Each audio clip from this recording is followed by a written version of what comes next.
ये रक्षा है, आज से तुम रक्षा चलाओगी। मैं तुम्हारा बोझ अब ज्यादा अरसे तक नहीं उठा सकता। अब्बू खुद तो मर गए और मनहूस मेरे जिम्मे छोड़ गए। तुम जाना और तुम्हारा काम जाने, मैं जा रहा हूँ। काश आज अब्बू जिंदा होते तो मेरे साथ आज ऐसा तो ना होता, मैं यहाँ ना खड़ी होती। अब क्या भाई मेरा खर्चा भी नहीं उठा सकता? हाँ तो आ ही गई हो ना अपने अब्बा की औकात पे। अभी तो तुमसे सिर्फ रक्षा चलवा रही हूँ, अगर तुमने यहाँ से अच्छा ना कमाया तो तुमसे भीख भी मंगवाऊंगी। भाभी आप क्यों मेरी जिंदगी की दुश्मन बनी हुई हो? आखिर मैंने आपका बिगाड़ा क्या? मैं तुम्हें इस घर में एक मिनट भी बर्दाश्त नहीं कर सकती, और जो तुम मेरा नाम लेती हो ना, जहर लगती हो मुझे। भाभी इतनी नफरत भी मत करें मुझसे। आखिर मैंने आपका बिगाड़ा क्या है? और आप भाई को तो मेरे खिलाफ करने में कामयाब हो ही गई हैं। आखिर कब तक करेंगी आप ये सब? और वैसे भी खून के रिश्ते नहीं छूटते, एक न एक दिन ऐसा आएगा कि मेरा भाई मेरे साथ ही खड़ा होगा। ऐसा कभी भी नहीं होगा और ना ही मैं ऐसा होने दूंगी। तुम्हें जलील करवाना अब तो मेरी जिंदगी का मकसद बन गया है। आपने उसे रिक्शा चलाने के लिए तो दे दिया है, लेकिन वो रिक्शा कम लड़कों से चक्कर ज्यादा चला रही है। तुमने कहा उसे देख लिया है? वो ऐसी बिल्कुल भी नहीं है, मुझे उसका पता है। वो अपने काम से काम रखती है। अरे मैं आपसे झूठ क्यों बोलूंगी भला? मुझे इससे क्या फायदा? मुझे भी किसी और ने आकर बताया। अच्छा, बात तो तुम्हारी भी ठीक है। चलो मैं जाकर देखता हूँ। जरा यूनिवर्सिटी तक तो चले, मुझे बहुत लेट हो गया। बैठे बैठे आप।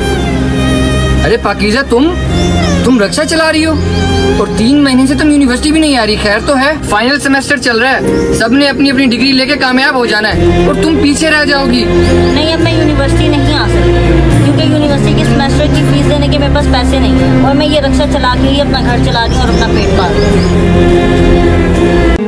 ये तो बहुत गलत है पाकीज़ा, तुम्हारा फ्यूचर खराब हो जाएगा। अच्छा, रक्षा चलाने की बजाय यहाँ गपशप चल रही है। इसका मतलब मेरी बीवी सच कह रही थी, ये रक्षा कम और लड़कों से चक्कर ज्यादा चलाती है। अरे नहीं भाई, आप गलत समझ रहे हैं, हम तो यूनिवर्सिटी के क्लास फेलो है। इसका मतलब यूनिवर्सिटी से ही चक्कर चलता आ रहा है तुम दोनों का। भाई इतने भी गलत इल्जाम मत लगाएं मुझ पर, इतनी भी बुरी नहीं हूँ मैं। तो चल मेरे साथ घर।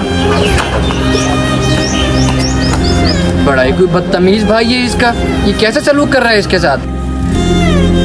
तुमने जो गलती की है ना, उसकी यही सजा है कि तुम यहाँ बैठकर भीख मांगो। बैठो इधर।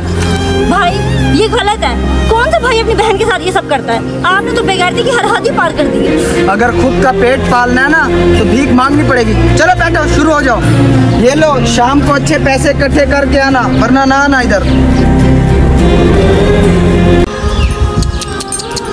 कितना बुरा हुआ तुम्हारे साथ। देखो भीख मंगवाने पे ले आई हूँ मैं तुम्हें, अब तो मुझे तुम पे तरस आ रहा है। भाभी क्या मिल रहा है आपको ये सब करके? आज मुझे बड़ा मजा आ रहा है और तुम्हें इस तकलीफ में देख के मुझे बड़ा सुकून मिल रहा है, और मैं ये तकलीफ तुम्हारी बरकरार रखना चाहती हूँ। हम तो बंगले में एसी में रहते हैं और तुम बेचारी यहाँ सड़क पे। बड़ा तरस आता है मुझे तुम पे, और अगर तुम कुछ कमा के लाओगी तो ही घर आओगी, वरना यहीं सड़ती रहोगी। चलो मैं चलती हूँ। वैसे भी भीख तो तुम्हें किसी ने दी नहीं अभी तक, और मैं भी पैसे लाना भूल गई हूँ। चलो कोई नहीं, अगली बार दोनों वक्त के दे दूंगी। सच कहते हैं, बाप के अलावा बेटियों के अखराजात कोई नहीं उठा सकता। अगर आज अब्बू जिंदा होते तो मुझे ये दिन कभी ना देखना पड़ता। पाकीज़ा, तुम भीख मांग रही हो? उठो यहाँ से, आज मैं तुम्हारे भाई को सबक सिखा के रहूंगा। कोई जरूरत नहीं है, और वैसे भी ये सब कुछ मेरी भाभी करवा रही है, मेरा भाई खुद से नहीं कर रहा। तुम उठो, आज इंसाफ होगा और फैसला डंके की चोट पर होगा। अरे देखो देखो, पहले तो ये बाहर ही चक्कर चलाती थी, अब तो ये लड़कों को लेके घर भी आ गई है। आप अपनी बकवास बंद कीजिए भाभी, बहुत इल्जाम लगा चुकी है मेरे ऊपर। सही तो कहती है मेरी बीवी, तुम तो हो ही घटिया। अभी तो हम बाहर जा रहे थे तो इनसे टकरार हो गई, नहीं तो वापसी में तो ये हमें अंदर ही बैठे हुए दिखते।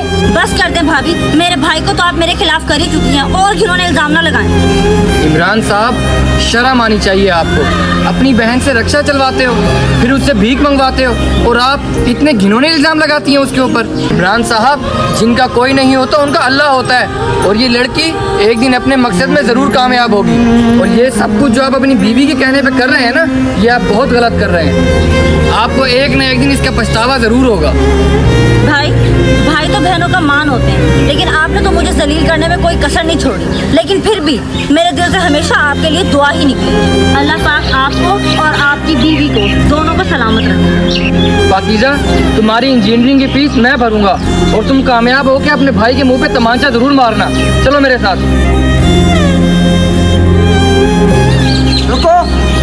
यहाँ से तुम नहीं कोई और जाएगा। ये क्या कह रहे हैं आप और मेरी तरफ इशारा क्यों कर रहे हैं? तुम ही फसाद की जड़ हो, तुम्हें तुम्हारे किए की सजा जरूर मिलेगी। बहन मुझे माफ कर दो, मैं अपने बीवी के बहकावे में आ गया था और तुम्हारे साथ गलत करने लग गया था। बहन मैंने तुम्हारे साथ कितना गलत किया, लेकिन फिर भी तुम्हारे दिल से मेरे लिए दुआ ही निकल रही है।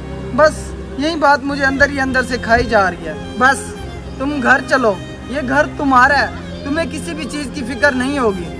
चलो शुक्र है इमरान भाई, आपको किसी न किसी तरह गैरत तो आई।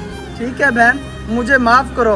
अब तुम इस घर में राज करोगी और कोई और नौकर बन कर रहेगा।